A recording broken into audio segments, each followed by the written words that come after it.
Brandon, we're actually doing this live. First time at video live, yeah. Yeah, like what? How's that? Oh yeah, it's awesome. Anyway, welcome to the Christian Music Bro Podcast. I'm Brendan. And I'm Braden. And welcome to the Christian Music Bro Podcast. So how has your week been, Braden? It's been awesome. I've had a guy stay with me for a while. It's been pretty fun. You're letting strangers live with you? That's not a good thing. Well, for Michigan, I've heard they're pretty good. Yeah, anyway, we are here with Jerry Fee, so we're going to let Jerry introduce himself now. So, hi, Jerry. Thank you for doing this for us. Hey, guys. Yeah, and hey to anybody hanging out with us. So I'm Jerry Fee. I've got a couple artist projects going. The main one that I'm doing right now is called Heliograph.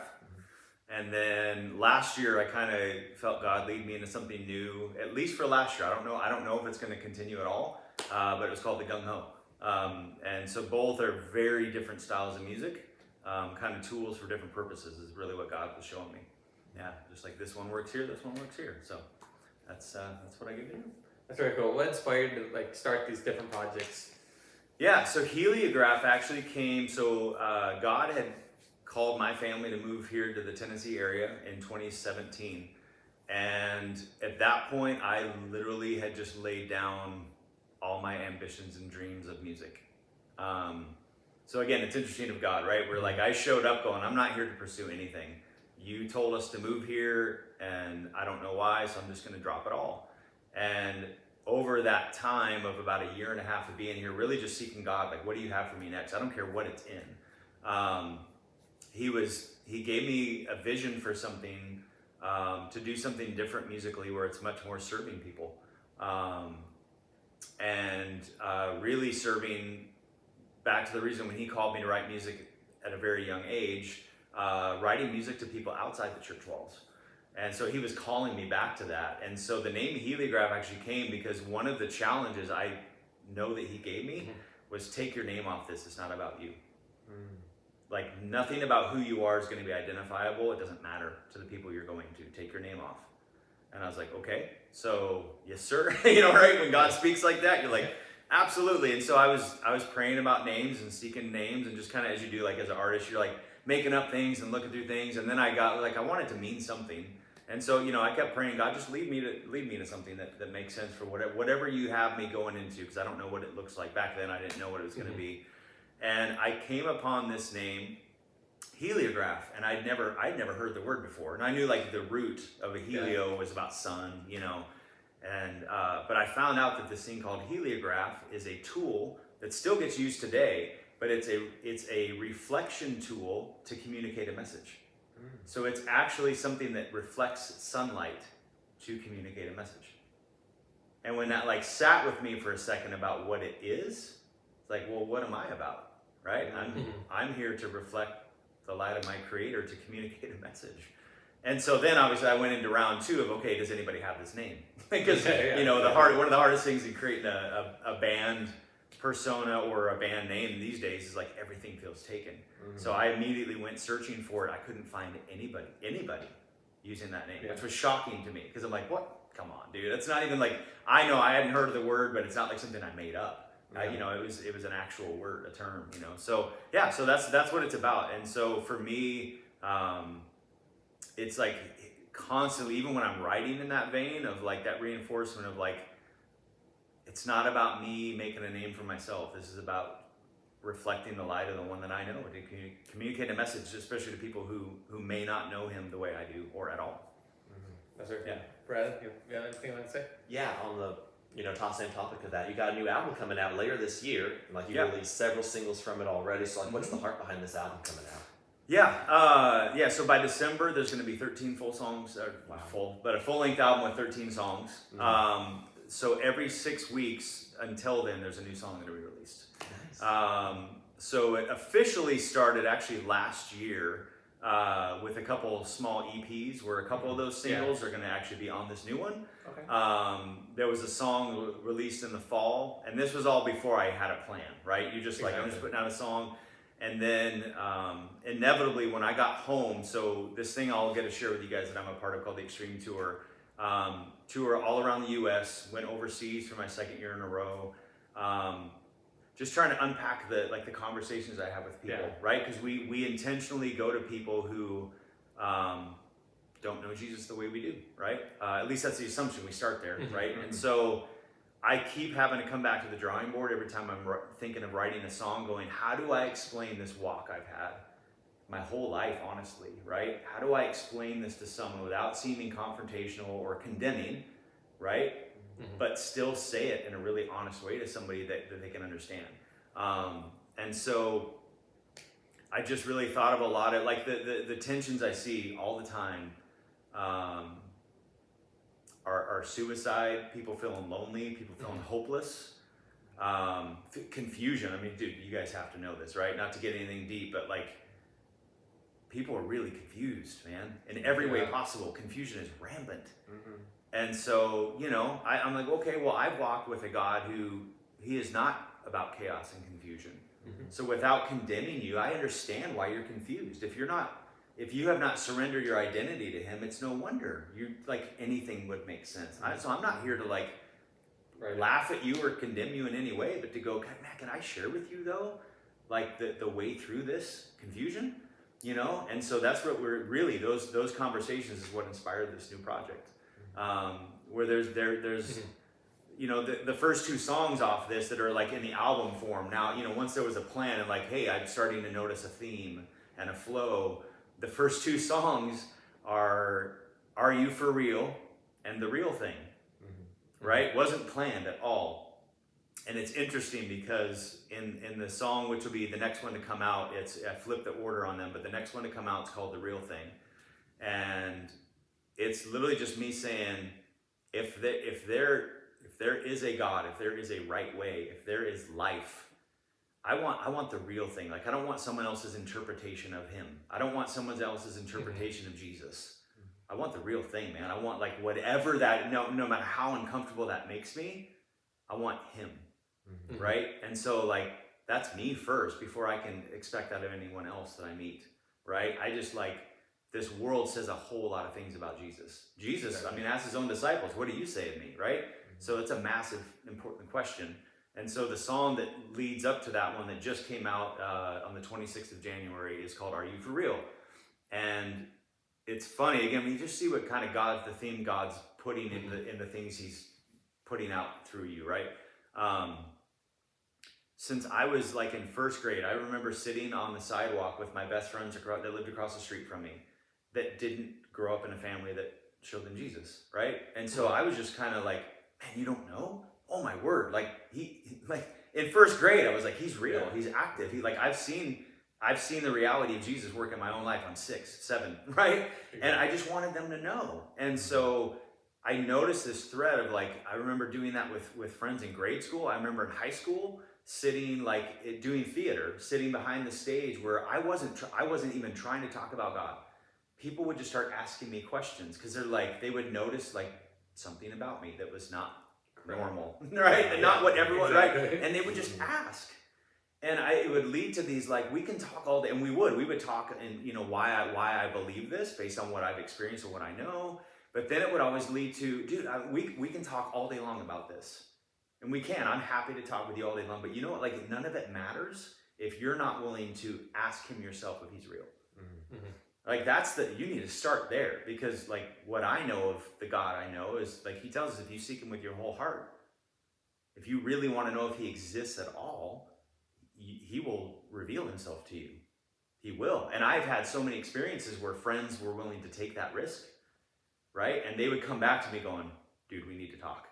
Like, I actually started asking that God you say you believe in, and something's changing, something's happening. I need to talk to you, right?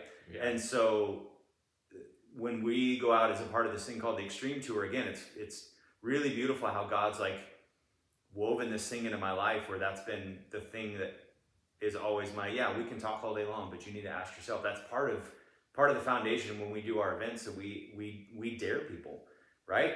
Don't take our word for it. Don't just trust us. Ask yourself. If you want to know if, this thing we've experienced is real or not, you can find out. And so, to me, those two most important questions, one starts with, is there even a God? And who would it be if it is? I believe you can find out.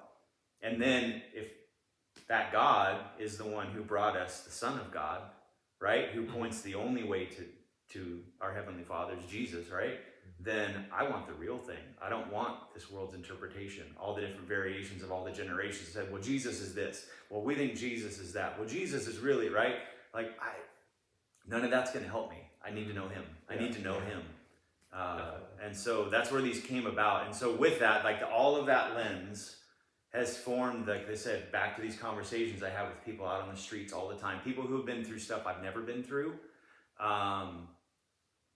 of depression, anxiety, and loneliness. And the beautiful thing is that God's really been gracious in showing me is that right, we have this this misunderstanding of well, I can only talk to people that have experiences I've been through that too, so I can relate to you, right? Yeah. The beautiful thing God keeps showing me over and over and over is when you start with his love for people, you don't have to have gone through anything that anybody's gone through. When you just love them because they're his creation and they matter because they're his. People, even if they don't have a name for that, I don't know what's different in this conversation relationship, but I can tell you care about me genuinely. They don't care if you've experienced what they have or not. They just want to know someone sees them and loves them, right? And then therefore, where does that love come from? I mean, it just leads to all these things that you unpack, right?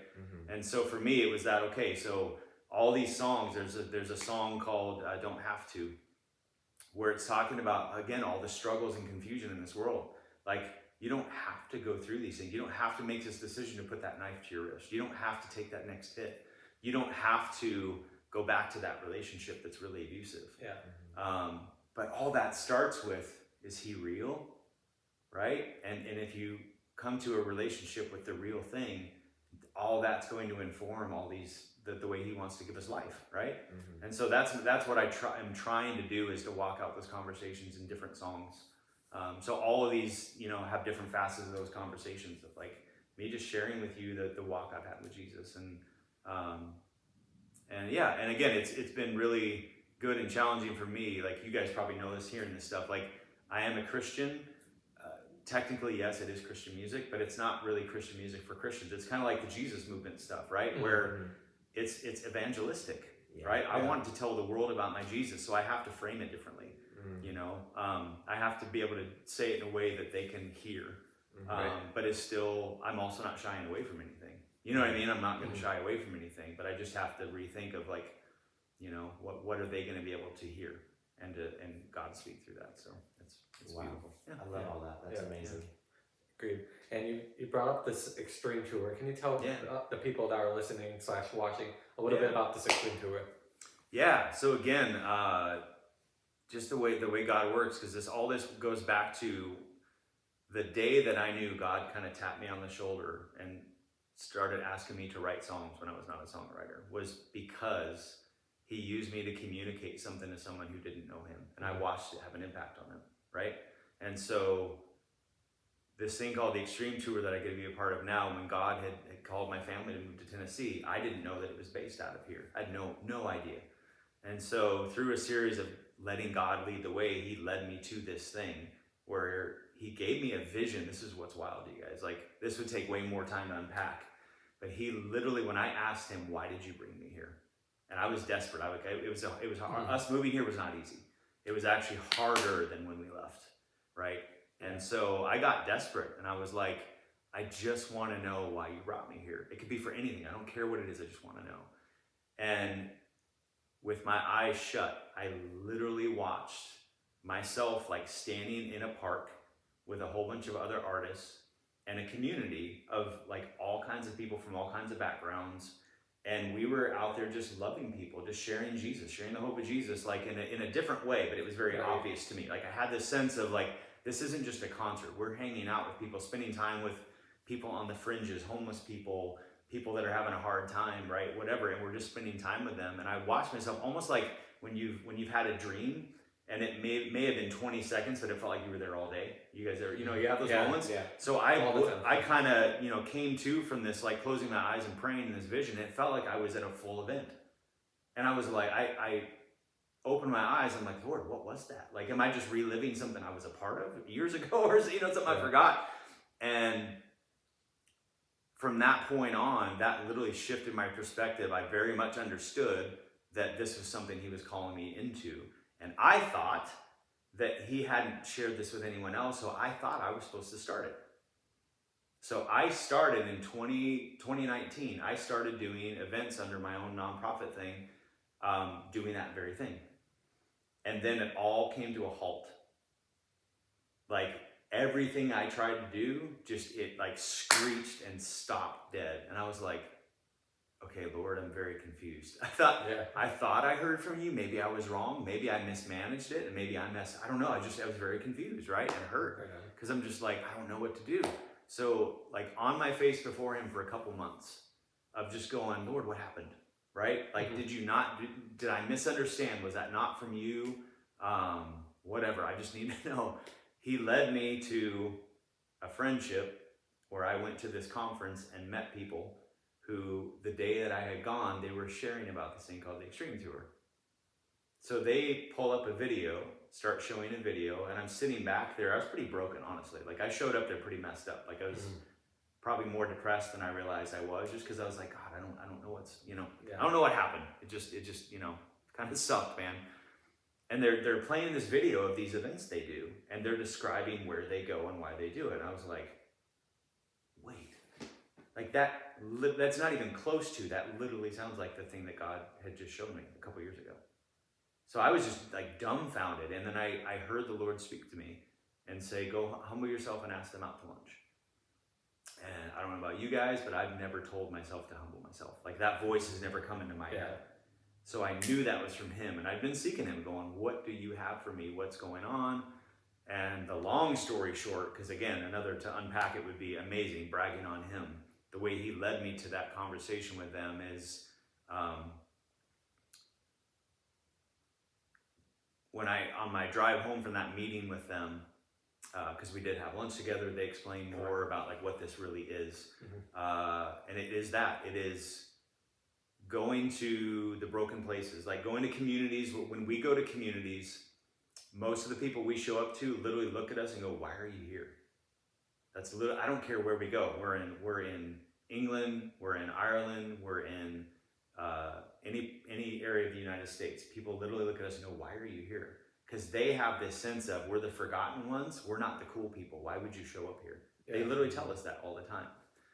Those are the people we want to go to give them like the best seat at the table, right? To go, we're going to put on this free party for you with a whole bunch of other artists who have all come out here to give of their time. This is a free concert. We can't show up in your neighborhood and charge you to come to your own party. That would suck, right? That'd be pretty selfish. So we throw people a free party in their neighborhood in a place that's neutral. So people that maybe were hurt by the church don't feel uncomfortable coming to. People that know nothing about God whatsoever wouldn't feel uncomfortable coming to. And we invite the church to come out and be a part, to meet her community that would probably never come find her, right? And so the way that God connected me to this thing called the Extreme Tour was by stopping what I was doing. What I now know, right? Because you learn, you look back and go, okay, God was preparing me to be a part of something that was way bigger than me starting something. And so he invited me in to be a part of it. And the Extreme Tour has been happening for over 30 years. Wow. It started out of the Pacific Northwest, out of something that was a youth group. And a youth group full of kids who were off the streets who wouldn't come to church. And the music was a tool to reach them. And then the founder learned that Christian artists didn't know how to relate to non-Christian kids most of the time. And so he started kind of training the Christian artists, going, I need to teach you how to talk to these kids. And that turned into a city away calling him and say, hey, we heard about these events you do. Can you come here and do it? And he's like, I don't have any resources. So he asked all these bands, can you bring sound? Can you bring this? Can you bring another band? And it was just basically everyone coming together with whatever resources they had, saying none of us are in this for any gain other than just sharing the love of Jesus and the hope of him with people. And just taking whatever resources we have, which if you think about the gospel, it sounds a lot like Jesus saying, come follow me, don't worry about what you take with you, I'll provide it. That's what the Extreme Tour has done for 30 years, is everybody that's a part of it just gives what they have and says, let's go serve people and love them into the kingdom. And at least dare them to find out about the God we know if you want to. And then when the church comes, right, the point of this isn't just to do an event for its own sake. The point of this is to go, church, Meet your community who won't come find you. Community, meet people that if you want to know this Jesus we were talking about, you have someone who's willing to meet with you and walk with you if you want to. And even if it's you not going to their doorstep yet, maybe that group still needs to come out to this park because you're not ready yet. So we're very intentional about looking for partners that way that are willing to do that, and right? Because it's hard. It takes intentional work, right? Or to go, they're only willing to meet with you at a restaurant once a week till they feel real comfortable. I mean, are you willing to do that? You know? But it's been beautiful. And so that's what I get to be a part of. So like all this again, the conversation about the music, the way God has shaped me is the people we go to informs who I'm writing to. So that's what I'm writing about is to those people. That's the audience God has given me for this season of my life. So that's my heart is to steward that well, right? And go, okay, God, this is who you put me in front of year after year after year. How do I show you them? And it's beautiful. Yeah, I love it. Sounds like a great time and everything. It really does, yeah. I love that you guys go out there and do that. That's amazing. Yeah. And probably powerful to the people that attend and everything. Brad, do you have anything you want to add off that? Yeah, so for people who don't know about all your history, all the music you've done, you've been in this doing music for so many years now, so many tours from the Extreme Tour, from you're going under your own name to Heliograph now. I'm curious, because of course so many people can hear us and be like, wow, it's amazing, but why do you believe in music to this point? Because you do so many different styles of music throughout the years. Why do you believe music is what God's using to reach these people, and how do you see God reach people through this music?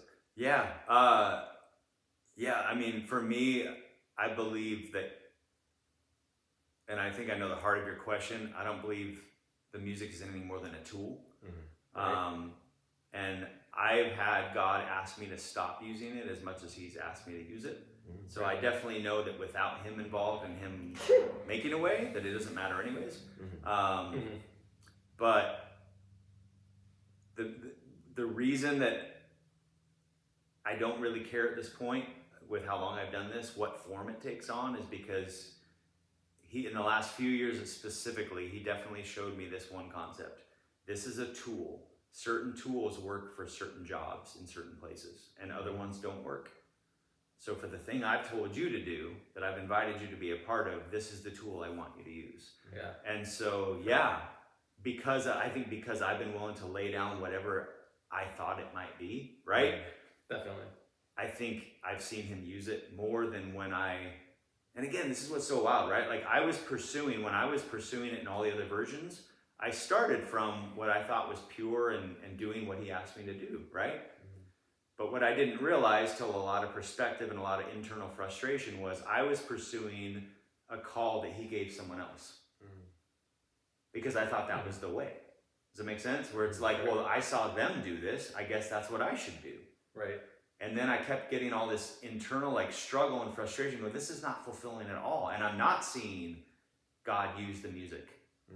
So what am I doing? It's, like that's the whole reason I started. If I'm not seeing that, what am I even doing? So it's been really good of God, and like shows you his redemption of things and stuff, because when I fully just went, I don't care if I do this again. I don't care what it looks like if I do it again. I just want you show me. Right.